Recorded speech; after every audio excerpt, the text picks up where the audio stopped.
Well, I just love the fact that there is this real kind of sisterhood actually out there. It's online. We're connecting through podcasts, through social media, through websites, through forums.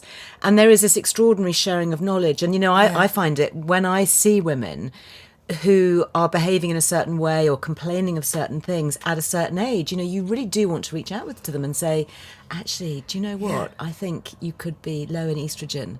One of the main ones that we're talking about today is how low estrogen affects the whole pelvic region. I know. I mean, now, who would think that? I used to get cystitis and things back in my 40s, and I had not realised that was due to...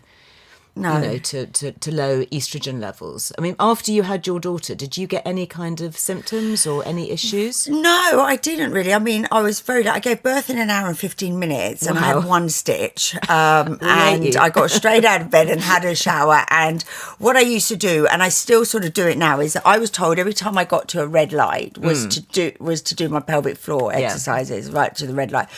But I didn't really have any issues back then. But the one thing is, I did notice as I did get older, if I did really want to go for a wee, I noticed that I really did find it hard to hold it in. I'd be like struggling really to get to the toilet.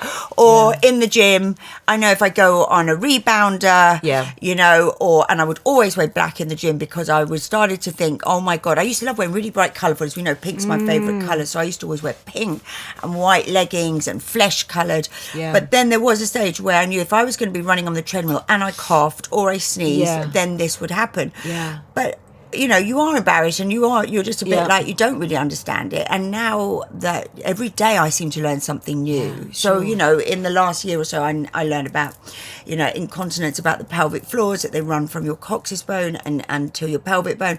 I really took no interest in it. But the more I look at my girlfriends and they come round, and I notice a lot of them go to the toilet, 3 or 4 times in an hour, and it drives me mad. And I'm just like, you're not going to the toilet again.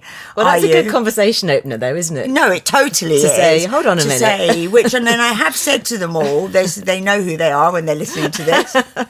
And I say to them, I think, if you start taking HRT, because they are at that age, I said, this will help you. It will help to support you, That is the extraordinary thing. I think it's connecting the fact that we have the estrogen is basically being lost from our collagen tissues, and we have collagen. That's why your skin looks better, if you're replacing your estrogen in later life. But collagen obviously is a connective tissue that's right throughout the body. Yeah. So it's supporting the pelvic floor. It's supporting the muscle fibers there. It's well, it's definitely not supporting my inner thigh. I know that much. Well, aren't you rubbing your gel on there, Meg? Yeah, I am. And they go the thinnest gel, and I'm just the thinnest skin. On your body, and every time I put it under, I'm just like, oh, come on, collagen, come back there a bit more. Can you just be more absorbed? But it is interesting, isn't it, how it does affect all these different areas. And I'm actually sitting here doing pelvic floor as we talk about it. Yeah, you do, though. It's quite hard, though. You really have to close, don't you? You have to just focus.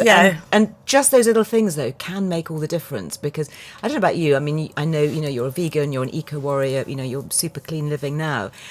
I was in supermarket the other day and I just thought, is it me or are the aisles of these adult nappies and incontinence pads just growing? Yeah.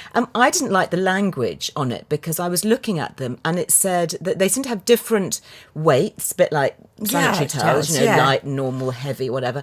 And they were all marked normal. And there was just something in me that really enraged me because I thought, this is not normal. Okay? No, it's not. Having to go back to wearing pads or nappies in when you're past the age of 40 is not normal. Please stop using this language.